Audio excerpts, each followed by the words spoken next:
మిమ్మల్ని అడిగితే ఒప్పుకోరనే నాకు నేనుగా ఒక నిర్ణయం తీసుకున్నాను. మిస్టర్ బోస్,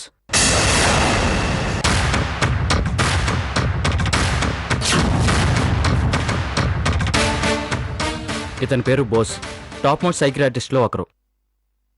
నమస్తే అండి. నమస్తే. మా అమ్మగారు, మా అన్నయ్య. హాయ్. హాయ్. తన నా వైఫ్. హలో. నమస్కారం అండి.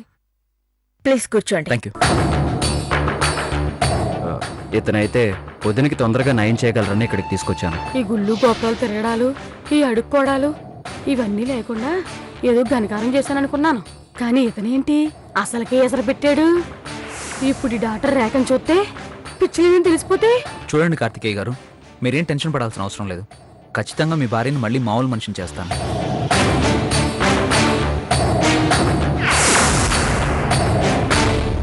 మీ బ్రదర్ చెప్పిన దాన్ని బట్టి చూస్తే మీ భార్యకి చాలా త్వరగా నయం అవుతుందని నాకు అనిపిస్తోంది. శ్రీరామ్, తెలుసో తెలియకో నువ్వు చేసిన పని నాకు చాలా హెల్ప్ చేస్తుంది.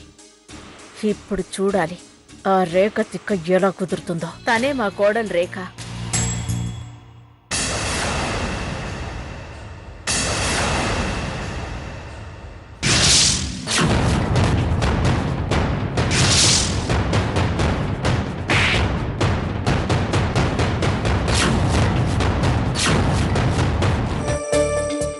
ఐ లవ్ యూ రేఖా.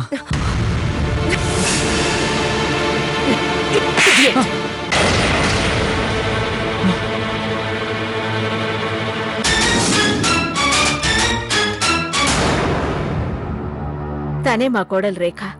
నేను పేషెంట్ మానసిక పరిస్థితి తెలుసుకోవాలి.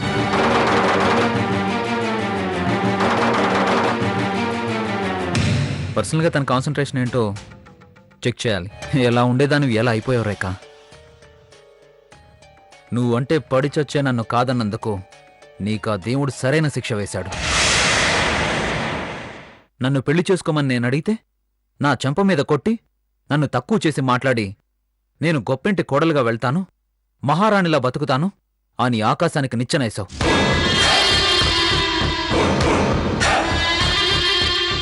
రేయ్ బోస్, రేఖా, బతికినంత కాలం నువ్వు ఇలా పిచ్చిదానిలాగే బతికేలా చేస్తాను. నన్ను కాదన్నందుకు కుమిలి కుమిలి ఏడ్చేలా చేస్తాను. వస్తా.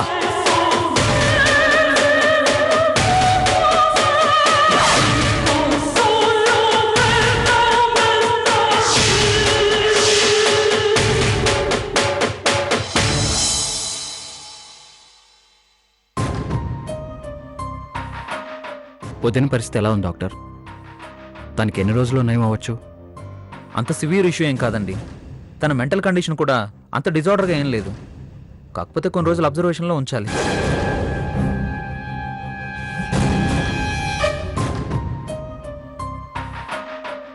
తన్ని పూర్తిగా అబ్జర్వ్ చేయాలంటే నేనే దగ్గరుండి గమనిస్తూ ఉండాలి. అలా జరగాలంటే నేను ఇక్కడే మీ ఇంట్లోనే ఉండాలి, విత్ యువర్ పర్మిషన్.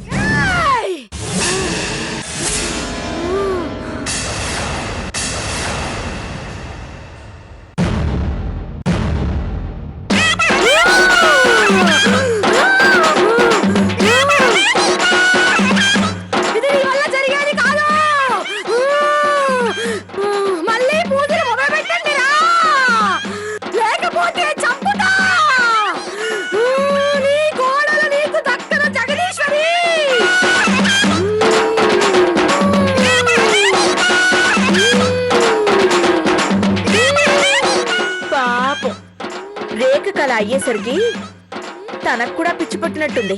డాక్టర్, రేఖతో పాటు తనకు కూడా ట్రీట్మెంట్ ఇవ్వండి. జరగబోయే అరిష్టాన్ని మీరు ఆపలేరు.